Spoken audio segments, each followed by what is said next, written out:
In the course of our coverage of this nation's wars, we try every day here to focus on the sacrifice of those who serve and their families. Nowhere is that sight more striking than when you come across the graves of those Americans who have served. And there's one place where it's their job to get that just right. Our report tonight from NBC's Mike Taibbi. In a small Vermont village of hobby shops and ice cream, of flags in the breeze, and no need for a multiplex, they're writing the ends of war stories on a few acres on the edge of town. This is an operation called Granite Industries in Barrie, which makes the gravestones for the dead of America's wars. Around 100 markers a day, and most, for veterans of past wars, cut from the granite motherlode beneath the nearby hills. This is not just a job. These men have died for us, for our country, and they deserve a decent stone. And I'm glad that we can do it, and I'm proud of what I do.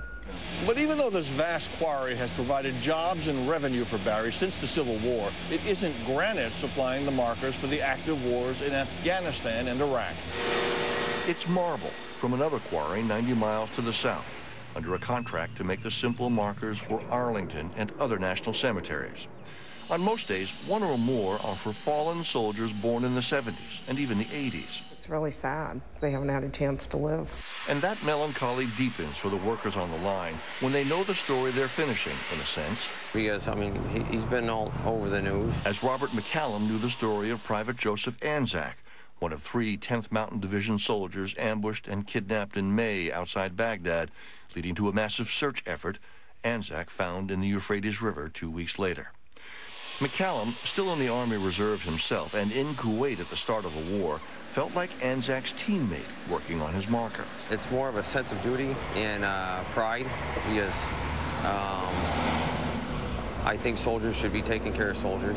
In a town built on stone, in its buildings, in its ample sculptures, there is every day heartfelt work underway, a somber economic link to war that saddens as it sustains, as it helps a nation acknowledge